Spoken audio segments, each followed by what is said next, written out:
E-PG पाठशालायां समेषां स्वागतम् अभिनन्दनञ्च। मम नाम सदाशिवकुमारद्विवेदी। अहं काशीहिन्दूविश्वविद्यालयस्य कलासङ्कायान्तर्गते संस्कृतविभागे प्राध्यापकोऽस्मि। अहं साहित्यशास्त्रस्य छात्रत्वेन इदानीमपि संस्कृतग्रन्थानां साहित्यशास्त्रस्य ग्रन्थानाम् अध्ययने अध्यापने प्रवृत्तोऽस्मि। अद्य काव्यशास्त्रस्य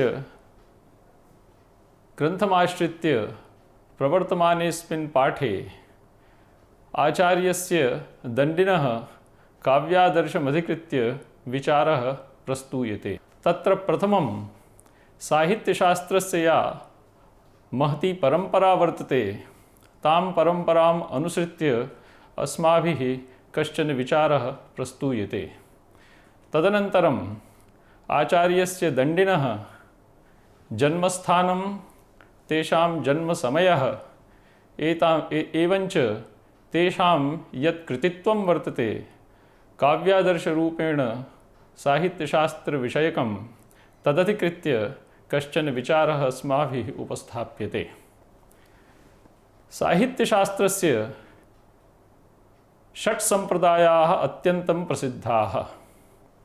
तेषु प्रथमः रससम्प्रदायः, द्वितीयः अलङ्कारसम्प्रदायः, तृतीयः रीतिसम्प्रदायः, चतुर्थः ध्वनिसम्प्रदायः, पञ्चमः वक्रोक्तिसम्प्रदायः, षष्ठश्च औचित्यसम्प्रदायः। साहित्यसम्प्रदायस्य आगममूलकता इदानीं प्रमाणी भवति, यतो हि अग्निपुराणे साहित्यशास्त्रस्य सर्वाण्यपि तत्त्वानि संक्षेपतः महर्षिणा विवेचितानि सन्ति। साहित्यशास्त्रस्य तत्त्वानां वेदेषु अपि उपलब्धिर्वर्तते। साहित्यम् इति शब्दः आचार्येण भोजराजेन 12 सम्बन्धात्मकः स्वीकृतोऽस्ति। ततः पूर्वं वक्रोक्तिजीवितकारेणापि साहित्यविषये बहुविचारः उपस्थाप्यते। एतेषु सर्वेष्वपि सम्बन्धेषु ये तुरीयाः 4 सम्बन्धाः सन्ति ते साहित्यस्य नियामकाः सन्ति। रससम्प्रदायस्य प्रवर्तकाचार्योऽस्ति भरतमुनिः। नाट्यशास्त्रस्य षष्ठाध्याये सप्तमाध्यायेश्च रसभावयोः विस्तरेण विवेचनम् उपलभ्यते। अलङ्कारसम्प्रदायस्य महती परम्परा उपलभ्यते। आचार्य दण्डी, आचार्य भामहः, उद्भटः, रुद्रटः एवञ्च चन्द्रालोककारः जयदेवः इत्येते आचार्याः अलङ्कारसम्प्रदायस्य प्रवर्तकाः सन्ति। रीतिसम्प्रदायस्य प्रवर्तकोऽस्ति आचार्य वामनः। एतेषां ग्रन्थनामास्ति काव्यालङ्कारसूत्रवृत्ति। एभिः रीतिः इति काव्यस्य जीवात्भूतं तत्त्वं प्रतिपादितमस्ति। ध्वनिसम्प्रदायस्य प्रवर्तकोऽस्ति आचार्य आनन्दवर्धनः। ध्वन्यालोक इत्यस्मिन् अत्यन्तं प्रसिद्धे स्वकीये ग्रन्थे एभिः काव्यजीवात्भूतं तत्त्वं ध्वनिः इति प्रतिष्ठापितमस्ति। अतः परं वक्रोक्तिसम्प्रदायस्य प्रवर्तकाचार्योऽस्ति आचार्य कुन्तकः। वक्रोक्तिजीवितमित्यस्मिन् ग्रन्थे एभिः वक्रोक्तिरेव वैदग्ध्य भङ्गी भणितुरुच्यते, एवञ्च वक्रोक्तिः काव्यस्य जीवाद्भूतं तत्त्वं प्रतिपादितमस्ति। अतः परं यः अन्तिमः साहित्यशास्त्रस्य सम्प्रदायः वर्तते स चास्ति औचित्यसम्प्रदायः। औचित्यसम्प्रदायस्य मूलं ध्वन्यालोके समुपलभ्यते।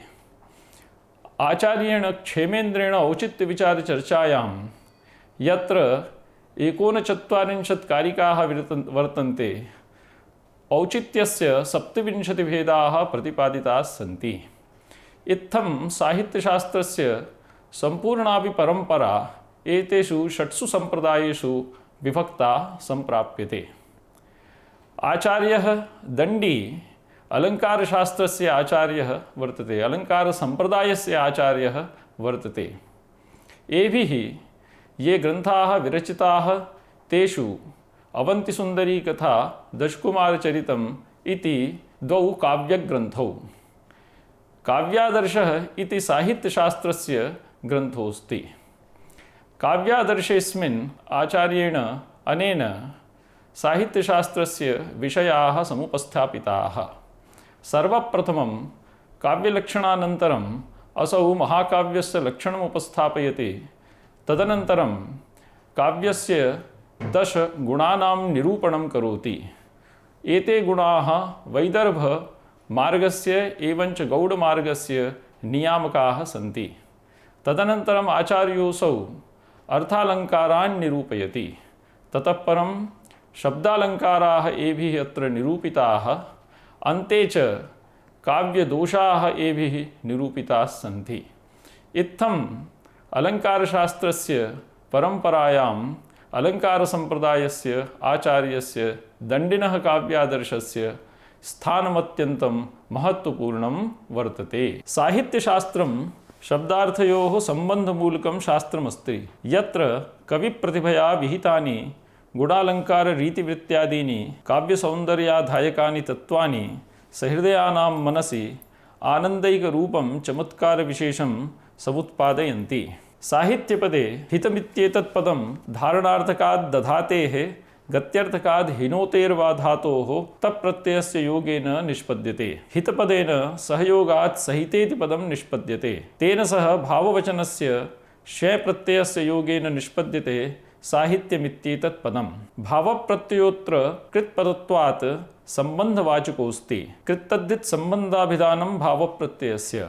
आगममूलकेषु शास्त्रेषु साहित्यशास्त्रस्य अन्यतमं स्थानं वर्तते। साहित्यशास्त्रस्य आगममूलकता अग्निपुराणे प्रमाणी भवति, यत्र संगृहीतानि सन्ति सर्वाण्यपि अलङ्कारतत्त्वानि संक्षेपतः। साहित्यशास्त्रे निरूपितानाम् अलङ्कारादीनां तत्त्वानाम् उपलब्धिः वेदेष्वपि भवत्येव नैकेषु मन्त्रेषु। अलङ्कारशास्त्रं, काव्यशास्त्रं, साहित्यशास्त्रं च शास्त्रस्यास्य अपरनामानि वर्तन्ते। दशमशताब्द्याः आलङ्कारिकः कुन्तकः वक्रोक्तिजीवितमित्यस्मिन् अलङ्कारग्रन्थे साहित्यपदमेवं लक्षयति। साहित्यमनयोः शोभाशालितां प्रतिकाप्यसौ अन्यूना नतिरिक्तत्व मनोहारिण्यवस्थितिः। शब्दार्थयोः साहित्यं सम्बन्धविशेषमवलम्ब्य काव्यरूपात्मकताम् आप्नोति। 11 शताब्द्याः भोजराजः साहित्यं 12 सम्बन्धात्मकं स्वालङ्कारग्रन्थे शृङ्गारप्रकाशे निरूपयति एवम्। अभिधा, विवक्षा, तात्पर्यं, प्रविभागः, व्यपेक्षणं, सामर्थ्यम्, अन्वयः, एकार्थीभावः, दोषहानिः, गुणाधानम्, अलङ्कारयोगः। एतेषु 8 साहित्यनिष्पादकाः सन्ति। 4 तुरीयाः काव्यनिष्पादकाः साहित्यस्य परिष्कारकारकत्वात्। साहित्यशास्त्रे अभिनवसिद्धान्तानां प्रवर्तकान् नाट्यशास्त्रस्य कर्त्रा भरतादारभ्य पण्डितराजजगन्नाथपर्यन्तम् अनेके आचार्याः सन्ति। काव्यतत्त्वविचारणायां साहित्यशास्त्रस्य 6 सम्प्रदायाः प्रायेण प्रसिद्धाः। रससम्प्रदायः, अलङ्कारसम्प्रदायः, रीतिसम्प्रदायः, ध्वनिसम्प्रदायः, वक्रोक्तिसम्प्रदायः, औचित्यसम्प्रदायः। एतेषां प्रस्थानमिति संज्ञापि आचार्यैः क्रियते। साहित्यशास्त्रपरम्परायां सत्स्वपि एतेषु सम्प्रदायेषु साहित्यविषये सुविचार्य साम्प्रतिकाः आलङ्कारिकापि तत्त्वभूतं किमपि नवीनम् उपपादयन्ति। साहित्यशास्त्रस्य सम्प्रदायेषु प्रथमः तत्र वर्तते रससम्प्रदायः। रससम्प्रदायस्य प्रवर्तकाचार्योऽस्ति भरतमुनिः। सम्प्रदायेऽस्मिन् रसतत्त्वं काव्यस्य जीवातुभूतं तत्त्वं। राजशेखरस्य काव्यमीमांसायां भरतमुनेः पूर्ववर्ती नन्दिकेश्वरः रससिद्धान्तस्य प्रवर्तकाचार्यरूपेणास्ति प्रतिष्ठापितः। सम्प्रति नोपलभ्यते तस्य परम्परा। काव्यात्मभूतस्य रसतत्त्वस्य सर्वप्रथमं व्याख्यानं भरतमुनेः नाट्यशास्त्रस्य 6ष्ठाध्याये सम्प्राप्यते। न हि रसाद्रिते कश्चित् अर्थः प्रवर्तते, रसः सकस्मात् आस्वाद्यत्वात्। रस्यते आस्वाद्यते इति रसः। काव्यमात्रैकलभ्याः आस्वाद्याः विभावादयः तैश्च सहृदयानां चेतसि जायमानः कश्चन आस्वादरूपश्चमत्कारविशेषः उभावपि रसपदवाच्यतां प्राप्नुतः। भरतमुनिसम्मतं रसनिष्पत्तिसूत्रं वर्तते विभावानुभावव्यभिचारिसंयोगाद् रसनिष्पत्तिः। विभावानुभावव्यभिचारिणां स्थायिना सत्संयोगेन सहृदयानां चेतसि रसः निष्पद्यते। विभावादयः काव्यमात्रैकलभ्याः भवन्ति। निष्पत्तिरत्र न रसस्य अपितु तद्विषयिकायाः रसनायाः। आचार्य भरतमुनिना अष्टौ रसाः प्रतिपादिताः सन्ति। शृङ्गारहास्य करुणा रौद्रवीरभयानकाः विवत्साद्भुतसंज्ञौ चेत्यष्टौ नाट्ये रसाः स्मृताः। एभिः पञ्चप्रकाराः भावाः प्रतिपादिताः सन्ति। स्थायीभावः, विभावः, अनुभावः, व्यभिचारिभावः, सात्विकभावश्च। स्थायीभावाः अष्टौ सन्ति। प्रतिर्हासश्च शोकश्च क्रोधोत्साहौ भयं तथा जुगुप्सा विस्मयश्चेति स्थायीभावाः प्रकीर्तिताः। विभावाः अनुभवाश्च आचार्येण न परिगणिताः यतो हि एते लोकाश्रिताः भवन्ति। व्यभिचारिभावानां संख्या आचार्येण 33 इति प्रतिपादिता अस्ति। सात्विकभावाः अपि अष्टौ वर्तन्ते। इत्थं भावानां संख्या 49 भवति। निर्वेदस्थायीभावोऽस्ति शान्तोऽपि नवमो रसः इति यदि निर्वेदस्य ग्रहणमत्र क्रियते तर्हि भावानां संख्या 50 भवति। रससूत्रस्य चत्वारो व्याख्यातारः भरतमुनेः नाट्यशास्त्रस्य 6 अध्याये अभिनवगुप्ताचार्यस्य अभिनवभारती इत्यस्यां टीकायां विस्तरेण विवेचिताः सन्ति। एतेषु उत्पत्तिवादस्य आचार्योऽस्ति लोल्लटः, यत्र स्थायिना सह विभावादीनाम् उत्पाद्योत्पादकभावसम्बन्धः। द्वितीयः तत्रास्ति अनुमितिवादः, यस्य प्रवर्तकः अस्ति आचार्य शङ्कुकः। अत्र पुनः स्थायिना सह विभावादीनाम् अनुमाप्य अनुमापकभावसम्बन्धः स्वीक्रियते। तृतीयः तत्रास्ति भुक्तिवादः, अस्य प्रवर्तकोऽस्ति आचार्यः भट्टनायकः, येन स्थायिना सह विभावादीनाम् अनुमाप्य अनुमापकभावः भोज्यभोजकभावः स्वीकृतोऽस्ति। अन्तिमः तत्रास्ति अभिव्यक्तिवादः, अभिनवगुप्ताचार्येण प्रवर्तितः, यत्र स्थायिना सह विभावादीनां व्यङ्ग्यव्यञ्जकभावः स्वीकृतोऽस्ति। लोल्लटमते रसः मुख्यावृत्त्या रामादौ उत्पद्यते। शङ्कुकमते विभावानुभावव्यभिचारिभिः अनुकर्तिस्थत्वेन स्थायी अनुमीयते। अभिनवगुप्तमते सामाजिकानां वासनात्मकतया स्थितोरित्यादि भावकत्वव्यापारेण साधारणीकृतः अभिव्यज्यमानः रस इति उच्यते। मध्ये तावत् भट्टनायकमते विभावादिसाधारणीकरणात्मना भावकत्वव्यापारेण भाव्यमानस्थायी सत्त्वोद्रेकप्रकाशानन्दमय संविद्विश्रान्तिसत्त्वेन भोगेन सामाजिकेन भुज्यते। एतेषु चतुर्ष्वपि सिद्धान्तेषु भट्टनायकस्य भुक्तिवादस्तुरीयः सिद्धान्तोऽस्ति भुक्तेः अभिव्यक्तेः पश्चाज्जायमानत्वात्। इतिहासक्रमेण विचारणायाम् अभिव्यक्तिवादस्य संस्थापकोऽस्ति आनन्दवर्धनः, व्याख्याता चास्ति अभिनवगुप्ताचार्यः। द्वितीयः सम्प्रदायः प्रस्थानं वा वर्तते अलङ्कारसम्प्रदायः। अलङ्कारतत्त्वं काव्यस्य जीवातु भूतं तत्त्वं मन्यन्ते अलङ्कारात्मवादिनः आचार्याः। एतेषु प्रसिद्धाः सन्ति दण्डी, भामहः, उद्भटः, रुद्रटः, प्रतिहारेन्दुराजः, जयदेवादयः आचार्याः। एतेषां मते काव्यस्य जीवातुभूतं तत्त्वमस्ति अलङ्कारः। अलङ्कारपदस्य अनेकाः व्युत्पत्तयः उपलभ्यन्ते। अलङ्करोतीति अलङ्कारः, अलङ्कृतिरलङ्कारः, अलङ्क्रियते अनेन इति अलङ्कारः, अलम्भावो ह्यलङ्कारः। अलङ्कारवादिनः आचार्याः अलङ्कारपदस्य व्युत्पत्तिरूपेण अलङ्कृतिरलङ्कारः, अलम्भावो ह्यलङ्कारः इत्येतद्द्वयमपि स्वीकुर्वन्ति। एतेषां पदे अलङ्कारपदवाच्यतां लभन्ते सर्वाण्यपि काव्यतत्त्वानि। रसस्यापि काव्यालङ्कारभूतत्वं काव्योत्कर्षाधायकत्वात्। ध्वनिवादिनः आचार्याः ध्वनितत्त्वस्य प्राधान्यरूपेण प्रतिष्ठापनाय अलङ्कारपदस्य अलङ्क्रियते अनेनेति अलङ्कारः इत्येतत् करणव्युत्पत्तिं स्वीकृत्य अलङ्कारतत्त्वं काव्यस्य बाह्यम् अननिवार्यञ्च काव्यतत्त्वम् आमनन्ति। अलङ्कारवादिनः आचार्याः अलङ्कारतत्त्वस्यास्य लक्षणम् एवं कुर्वन्ति। काव्यशोभाकरान् धर्मान् अलङ्कारान् प्रचक्षते ते चाद्यापि विकल्प्यन्ते कस्तान् कार्त्स्येन वक्ष्यति। उपकुर्वन्ति तं सन्तं येङ्गद्वारेण जातुचित् हारादिवदलङ्कारास्तेनुप्रासोपमादयः इति परवर्तिभिः आचार्य मम्मटाचार्यैः अलङ्कारस्य लक्षणं विधीयते। क्राप्यं ग्राह्यमलङ्कारात् सौन्दर्यमलङ्कारः अलङ्कृतिरलङ्कारः इत्यपि अस्ति वामनाचार्यस्य काव्यालङ्कारसूत्रे अलङ्कारशब्दस्य व्याख्यानम्।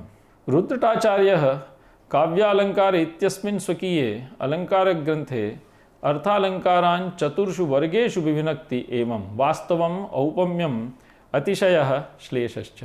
साहित्यशास्त्रस्य तृतीयं प्रस्थानं सम्प्रदायो वा वर्तते रीतिसम्प्रदायः। रीङ्गतौ धातोः क्तिन् प्रत्ययस्य योगेन रीतिरित्येतत् पदं निष्पद्यते।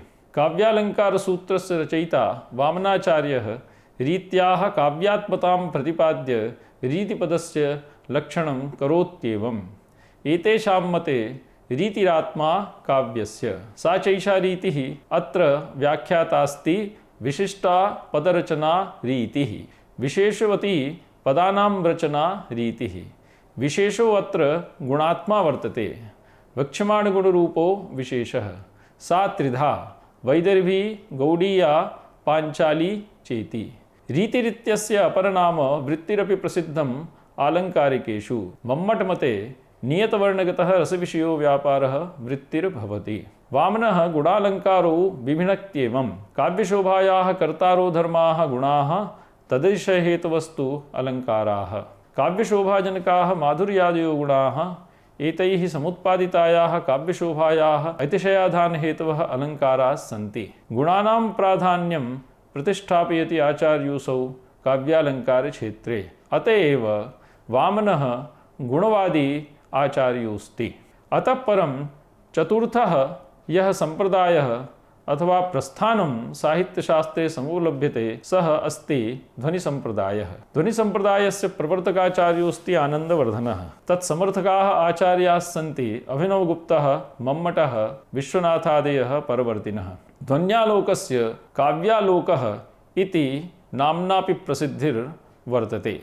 अत्र व्यङ्ग्यप्राधान्ये ध्वनिः इति सिद्धान्तः आचार्येण प्रतिष्ठापितोऽस्ति।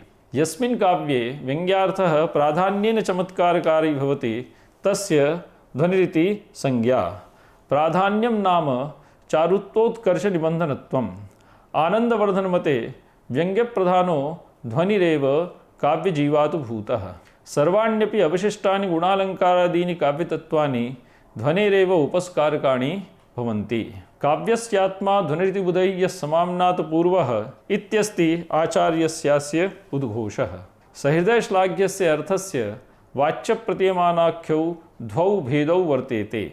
तत्र वाच्ये सर्वेपि उपमादयः अर्थालङ्काराः परिगण्यन्ते। आचार्येणात्र ध्वनिः एवं लक्षितोऽस्ति यत्रार्थः शब्दो वा तमर्थोपसर्जने कृतस्वार्थौ व्यङ्क्तः काव्यविशेषः सध्वनिरिति सूरिभिः कृतितः। ध्वनितत्त्वम् आचार्योऽसौ अविवक्षितवाच्यः, अर्थान्तरसङ्क्रमितवाच्यः, अत्यन्ततिरस्कृतवाच्यश्चेति द्विविधम् आम्नाति। व्यङ्ग्यदृशा ध्वनितत्त्वस्यास्य त्रयो भेदाः सन्ति एवं। वस्तु, अलङ्कारः, रसश्चेति। व्यञ्जकदिशा ध्वनिरसौ अविवक्षितवाच्यः लक्षणामूलः, विवक्षितान्यपरवाच्यश्च अविधामूलः इति द्विविधः परिगण्यते। अविवक्षितवाच्यः अर्थान्तरसङ्क्रमितवाच्यः अत्यन्ततिरस्कृतवाच्यश्चेति द्विविधः। विवक्षितान्यपरवाच्यश्च पुनः असंलक्ष्यक्रमव्यङ्ग्यः संलक्ष्यक्रमव्यङ्ग्यश्चेति द्विविधः परिगण्यते। असंलक्ष्यक्रमव्यङ्ग्यः रसभावरसाभास भावाभास भावशान्ति भावोदय भावसन्धि भावशबलता इत्येतैर्भेदैः परिगणितोऽस्ति। संलक्ष्यक्रमव्यङ्ग्यः पुनः शब्दशक्त्युत्थः अर्थशक्त्युत्थः उभयशक्त्युत्थश्चेति पूर्वं त्रिविधः उपभेदैः सह पञ्चदशात्मको भवति। इत्थं ध्वनेः 18 भेदाः प्रधानभूताः। पदवाक्यप्रबन्धाश्रिताः एतेषां 49 शुद्धभेदाः भवन्ति। संकर संसृष्टिभ्यां ध्वनितत्त्वस्यास्य 10 सहस्राधिकाः तेभ्योऽपि अधिकाः भेदाः भवन्ति। साहित्यशास्त्रस्य पञ्चमः सम्प्रदायोऽस्ति वक्रोक्तिसम्प्रदायः। वक्रोक्तिसम्प्रदायस्य प्रवर्तकाचार्योऽस्ति कुन्तकः। काव्यशास्त्रस्य परम्परायां भामहाचार्यः स्वालङ्कारग्रन्थे काव्यसौन्दर्यस्य संसिद्ध्यै वक्रोक्तितत्त्वस्य व्याप्तिं प्रतिष्ठापयत्येवं। सैषा सर्वत्र वक्रोक्ति अनयार्थो विभाव्यते यत्नोऽस्यां कविना कार्यः कोऽलङ्कारो नया विना। कुन्तकाचार्येण वक्रोक्तिजीवितम् इत्यस्मिन् चतुरुन्मेषात्मके स्वालङ्कारग्रन्थे वक्रोक्तिरेव काव्यजीवाद्भूतं तत्त्वं विस्तरेण प्रतिपादितमस्ति। ग्रन्थारम्भे आचार्योऽसौ काव्यमार्गे शब्दार्थयोः स्वरूपं प्रतिपादयति। शब्दो विवक्षितार्थैकवाचकोऽन्येषु सत्स्वपि अर्थः सहृदयाह्लादकारी स्वस्पन्दसुन्दरः। काव्यमार्गे वाच्यलक्षणं स्वस्पन्देन आत्मीयेन स्वभानेन सुन्दरः अर्थश्च सहृदयानां काव्यार्थतत्त्वविदां चेतसि आह्लादम् आनन्दम् आधातुं क्षमते। काव्यमार्गे प्रसिद्धस्वरूपातिरिक्तयोः अलङ्कारतया स्थितयोः शब्दार्थयोः एतयोः शोभातिशयकारिणं वक्रोक्तितत्त्वं कुन्तकाचार्यः लक्षयति एवम्। उभावेतौ अलङ्कार्यौ तयोः पुनरलङ्कृतिः वक्रोक्तिरेव वैदग्ध्य भङ्गी भणितिरुच्यते। वैदग्ध्यं विदग्धभावः कविकर्मकौशलं तस्य भङ्गी विच्छित्तिः तया भणितिः प्रसिद्धाभिधानव्यतिरेकिणी विचित्रैवाभिधा वक्रोक्तिः उच्यते। शब्दार्थयोः अलङ्कारः वक्रोक्तिरेवास्ति। सैषा वक्रोक्तिः शब्दार्थयोः वक्रतावैचित्र्ययोगतया अभिधानेन शोभातिशयकारिणी भवति। कुन्तकमते स्वभावोक्तिः अलङ्कारतां न भजते अलङ्कारतया स्थितत्वात्। वक्रोक्तिः षट्प्रकारा भवति कुन्तकमते। वर्णविन्यासवक्रता, प्रकृतिवक्रता, पदपूर्वार्धवक्रता अस्याः अपरनाम, प्रत्ययवक्रता, पदपरार्धवक्रता इत्यस्ति अस्याः अपरनाम, वाक्यवक्रता, प्रकरणवक्रता, प्रबन्धवक्रता इत्येते सन्ति षट्प्रकाराः वक्रोक्तेः। यैः सम्पूर्णमपि साहित्यम् उन्मील्यते अलङ्कारतया। कुन्तकः स्वीकरोति यद् वाच्यवाचकवक्रोक्तिरूपाणाम् अभिधेयाभिधायकालङ्काराणां त्रयाणां यः अतिशयः वर्तते तस्मादपि अतिरिच्यते अव्यपदेश्यम् अलौकिकं सहृदयहृदयसंवेद्यं सुकुमारवस्तुधर्मः आमोदः रञ्जकत्वं। तेन त्रयोप्येते सुन्दराः प्रतिभान्ति। सम्पूर्णोऽप्येष वक्रोक्तिरूपोपस्थानविषयकः प्रतिभोद्योगः सहृदयानां चेतसि आनन्दोत्पादकत्वेन सार्थकतां भजते इत्यस्ति कुन्तकाचार्यस्य सिद्धान्तः। वाच्यवाचकवक्रोक्ति तृतीयातिशयोत्तरं तद्विदाह्लादकारित्वं किमप्यामोदसुन्दरम्। साहित्यशास्त्रस्य अन्तिमं प्रस्थानं संप्रदायो वा वर्तते औचित्यसंप्रदायः। औचित्यसंप्रदायस्य प्रवर्तकाचार्योऽस्ति आचार्यः क्षेमेन्द्रः। 49 कारिकात्मके औचित्यविचारचर्चा इत्यस्मिन् ग्रन्थे क्षेमेन्द्राचार्योऽसौ काव्यजीवाद्भूतं तत्त्वम् औचित्यम् आम्नाति। औचित्यसंप्रदायस्य बीजं ध्वन्यालोकस्य तृतीयोद्योतस्य आरम्भे ध्वन्यालोकवृत्तौ उक्तमासीत् आनन्दवर्धनाचार्येण। अनौचित्यादृतेनान्यत् रसभङ्गस्य कारणं प्रसिद्धौचित्यबन्धस्तु रसस्योपनिषत्परा। अनौचित्यं रसभङ्गस्य कारणं भवति। भरतादीनां प्रसिद्धेषु शास्त्रग्रन्थेषु ये विषयाः उपनिबद्धाः सन्ति तेषां विषयाणाम् औचित्येन उपनिबन्धनाय कविभिः काव्यप्रबन्धनिर्माणविषयकः उत्साहः करणीयः।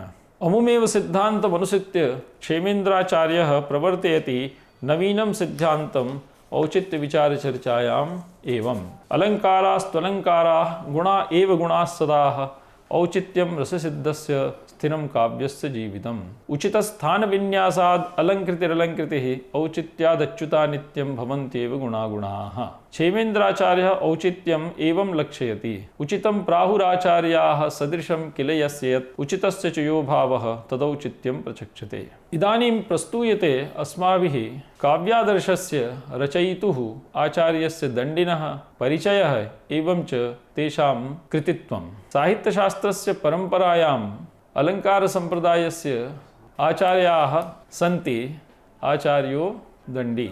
एभिः काव्यादर्श इति नाम्ना प्रसिद्धः ग्रन्थः विरचितोऽस्ति। आचार्येण दण्डिना त्रयः ग्रन्थाः विरचिताः सन्ति, ते च इदानीम् उपलभ्यन्ते। तत्र प्रथमः काव्यादर्शः, द्वितीयः अवन्तिसुन्दरी कथा, तृतीयञ्च दशकुमारचरितम्। अवन्तिसुन्दरी कथायाः प्रस्तावनायाम् उपलभ्यते आचार्यस्यास्य परिचयः।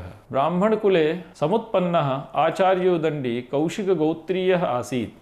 एतेषां पूर्वपुरुषाः पञ्चनदप्रदेशे आनन्दपुरनगरे मूलतः निवसन्ति स्म। ततः आगत्य एभिः महाराष्ट्रप्रान्ते नासिक्यप्रदेशे अचलपुरनगरे स्ववसतिः निर्धारिता। अत्रैव जन्म अलभत दण्डिनः प्रपितामहः दामोदरस्वामी। आसीदशौ संस्कृतस्य प्रतिभासम्पन्नः कविः। असावलभत राज्याश्रयं पल्लवनरेशानां राजधान्यां काञ्चीपुर्याम्। असावलभत राज्याश्रयं पल्लवनरेशानां राजधान्यां काञ्चीपुर्याम्। दामोदरस्वामिनः त्रयः पुत्राः आसन्। दामोदरस्वामिनः मध्यमः पुत्रः मनोरथः दण्डिनः पितामहः आसीत्। पिता चास्य आसीत् तत्पुत्रः वीरदत्तः। दण्डिनः मातुर्नाम गौरी इत्यासीत्। सप्तवर्षीयोऽसौ उपनयनसंस्कारानन्तरं वेदाध्ययनम् आरभत। दुर्भाग्येन शीघ्रमेवास्य पितरौ दिवङ्गतौ। ततः परमपि काञ्चीपुर्यामेवासौ अवसत। किञ्चित् कालानन्तरं शत्रूणाम् आकस्मिकेन आक्रमणेन आक्रान्तां काञ्चीपुरीं विहाय अनेकेषु गुरुकुलेषु असौ क्रमेण स्वाध्यायम् अकरोत्। तदनन्तरम् असौ पुनरपि पल्लवराजधानीम् अवाप्नोत्। तत्रासौ राजसिंहस्य राज्ञः आश्रयं सम्प्राप्य सरस्वतीम् असेवत। एतस्यासीत् सम्बन्धः तत्कालीनैः सुविख्यातैः अनेकैः संस्कृतकविभिः। दण्डिनः समयः सप्तमशताब्द्याः उत्तरार्धे आलोचकैः इतिहासकारैः च निश्चीयते। आचार्यो दण्डी भामहाचार्यात् पूर्ववर्ती आसीत् परवर्ती वा इत्यस्मिन् विषये संस्कृतसाहित्यस्य प्रसिद्धाः इतिहासकाराः समालोचकाश्च नैकपक्षीयाः। आचार्यो दण्डी पूर्ववर्ती आसीत् भामहाचार्यत् इति तु बहु मन्यते। यतो हि एकादशशताब्द्याः नमिसाधुः इत्यनेन नाम्ना प्रसिद्धेन जैनाचार्येण रुद्रटस्य काव्यालङ्कारे विरचितायां स्वकीयायां टीकायां स्वपूर्ववर्तिनाम् आलङ्कारिकाणाम् उल्लेखः विहितोऽस्ति एवं। ननु दण्डी मेधाविरुद्र भामहादिकृतानि सन्त्वेव अलङ्कारशास्त्राणि। अत्रास्ति दण्डिनः उल्लेखः भामहात् पूर्वम्। अनेन आचार्यस्यास्य पूर्ववर्तिता प्रमाणी भवति। इदानीं प्रस्तूयते काव्यादर्शस्य परिचयः। काव्यलक्षणादर्शापरनाम्नः काव्यादर्श इत्यस्य व्युत्पत्तिर्वर्तते काव्यस्य आदर्शः काव्यादर्श इति। आदर्श इत्येष शब्दोऽत्र दर्पणार्थवाचकः। काव्यादर्शे प्रायेण त्रयः परिच्छेदाः सन्ति, किन्तु केचन आचार्याः चत्वारः परिच्छेदाः आमनन्ति। अत्र प्रथमपरिच्छेदे काव्यप्रयोजनं, काव्यलक्षणग्रन्थस्यास्य निर्माणविधिः, काव्यलक्षणं, काव्यभेदाः, वैदर्भगौडीयमार्गयोर्नियामकाः दशसङ्ख्याकाः काव्यगुणाः विस्तरेण निरूपिताः सन्ति। परिच्छेदस्यास्य अन्ते त्रयाणां काव्यहेतूनाम् उल्लेखः सम्प्राप्यते। सरस्वत्या आराधनाय अविकलं फलमपि आचार्योऽसौ समुल्लिखति। द्वितीये परिच्छेदे 35 संख्याकानाम् अर्थालङ्काराणां लक्षणानि सोदाहरणं निरूपितानि सन्ति। अत्र निरूपिताः सन्ति आचार्येण 32 भेदात्मकः उपमालङ्कारः, 20 भेदात्मकः रूपकालङ्कारः एवञ्च अन्ये अलङ्काराः। आचार्योऽसौ परिच्छेदस्यान्ते संश्लिष्टालङ्कारं, भाविकालङ्कारञ्च निरूपयति। तृतीये परिच्छेदे शब्दालङ्काराः निरूपिताः सन्ति, यत्र यमकालङ्कारस्य विस्तरेण भेदप्रभेदात्मकं विवरणम् उपलभ्यते। द्वितीयस्यास्य परिच्छेदस्य अन्ते चित्रालङ्कारः, प्रहेलिकालङ्कारश्च विशिष्टौ द्वौ शब्दालङ्कारौ विस्तरेणात्र निरूपितौ। प्रहेलिकालङ्कारस्य 16 भेदाः अत्र प्रतिपादिताः सन्ति। काव्यादर्शस्य यः चतुर्थः परिच्छेदः कैश्चिदाचार्यैः स्वीक्रियते, तत्र दशसङ्ख्याकाः काव्यदोषाः निरूपिताः सन्ति। एतेषु देशकालादिविरोधविवेचनं सविस्तरेण विवेचितमस्ति। आचार्योऽसौ स्वयमेव संक्षिपति काव्यादर्शं ग्रन्थान्ते एवं। शब्दार्थालङ्क्रियाश्चित्र मार्गाः सुकरदुष्कराः गुणा दोषाश्च काव्यानाम् इह संक्षिप्य दर्शिताः। व्युत्पन्नबुद्धिरमुना विधिदर्शितेन मार्गेण दोषगुणयोर् वशवर्तिनीभिः वाग्भिः कृताभिसरणो मदिरेक्षणाभिर्धन्यो युवेव रमते लभते च कीर्तिम्। आचार्य भोजराजेन शृङ्गारप्रकाशे आचार्यस्य दण्डिनः द्विसन्धानकाव्यस्यापि उल्लेखः क्रियते। रामायण महाभारतयोर्दण्डिद्विसन्धानमिव, किन्तु सम्पूर्णायामपि परम्परायाम् एवञ्च विशेषेण राजशेखरस्य काव्यमीमांसायाम् आचार्यस्य दण्डिनः त्रयाणामेव ग्रन्थानाम् उल्लेखः प्राप्यते। त्रयोगुणयस्त्रयो वेदास्त्रयो लोकास्त्रयो गुणाः त्रयो दण्डिप्रबन्धाश्च त्रिषु लोकेषु विश्रुताः। इत्थं काव्यादर्शस्य पाठेऽस्मिन् सर्वप्रथमम् अस्माभिः साहित्यशास्त्रस्य सम्पूर्णापि परम्परा उपस्थापिता अस्ति। साहित्यशब्दस्य कास्ति व्युत्पत्तिः, साहित्यशब्दस्य परम्परायां के अर्थाः आचार्यैः स्वीकृताः सन्ति तेषां विवेचनं पाठेऽस्मिन् अस्माभिः कृतं। ततः परं साहित्यशास्त्रस्य ये अत्यन्तं प्रसिद्धाः षट् सम्प्रदायाः षट् प्रस्थानानि वा सन्ति तेषां समेषामेव विषयाः विस्तरेण अस्माभिरत्र विवेचिताः सन्ति। रससम्प्रदायः, अलङ्कारसम्प्रदायः, रीतिसम्प्रदायः, ध्वनिसम्प्रदायः, वक्रोक्तिसम्प्रदायः एवञ्च अन्तिमः औचित्यसम्प्रदायः इत्येते सन्ति साहित्यशास्त्रस्य जीवातुभूताः षट् सम्प्रदायाः। एतैः सर्वैरेव काव्यस्य जीवातुभूतं तत्त्वं किमपि एकमाश्रित्य स्वकीयविषयाः उपस्थापिताः सन्ति। अत्रैव अस्मिन् पाठे अस्माभिः काव्यादर्शस्य कर्तुः आचार्यस्य दण्डिनः परिचयः उपस्थापितोऽस्ति। आचार्यदण्डी वस्तुतः आसीत् पल्लव नरेशस्य राज्याश्रयं सम्प्राप्य तत्रैव साहित्यसाधनां कृतवन्तः। एभिः त्रयः ग्रन्थाः विरचिताः सन्ति: अवन्तिसुन्दरीकथा, दशकुमारचरितम् एवञ्च काव्यादर्शः। द्विसन्धानकाव्यस्यापि दण्डिनः कृतिरूपेण उल्लेखः भोजराजेन कृतोऽस्ति। अवन्तिसुन्दरीकथायाः प्रस्तावनायां समुपलभ्यते आचार्यस्य दण्डिनः सम्पूर्णोऽपि परिचयः। तेनैव परिचयेन ज्ञायते यदसौ आसीत् सप्तमशताब्द्याः उत्तरार्धे। भामहाचार्यः आसीतस्य पूर्ववर्ती परवर्ती वा इत्यस्मिन् विषये आलोचकैः बहु विचार्यते, किन्तु यत् प्रमाणमस्माभिः इदानीम् अत्र प्रस्तुतं तेन प्रमाणेन ज्ञायते यत् आचार्यो दण्डिः पूर्ववर्ती आसीत्। काव्यादर्शे केचन आलोचकाः स्वीकुर्वन्ति त्रयः परिच्छेदाः, केचन पुनः चत्वारः परिच्छेदाः स्वीकुर्वन्ति। त्रिष्वपि एतेषु परिच्छेदेषु विवेचिताः सन्ति साहित्यशास्त्रस्य विषयाः। प्रथमपरिच्छेदे आचार्येण वाचां महत्त्वं प्रतिपाद्य, काव्यलक्षणं प्रतिपाद्य, महाकाव्यस्य लक्षणं च प्रतिपाद्य, तदनन्तरं दशकाव्यगुणाः वैदर्भमार्गस्य गौडीयमार्गस्य च नियामकाः विस्तरेण सोदाहरणं विवेचिताः सन्ति। द्वितीयपरिच्छेदे अर्थालङ्काराः आचार्येण निरूपिताः सन्ति। एतेषु संसृष्टि अलङ्कारोऽपि आचार्येण प्रतिपादितोऽस्ति। तृतीयपरिच्छेदे आचार्येण शब्दालङ्काराः निरूपिताः सन्ति। एवञ्च यः चतुर्थपरिच्छेदे तत्र आचार्येण काव्यदोषाणां विवेचनं विधीयते। इत्थं काव्यादर्शस्य यन्महत्त्वं वर्तते साहित्यशास्त्रे तदस्माभिः अस्मिन् पाठे प्रतिपादितमस्ति। धन्यवादाः।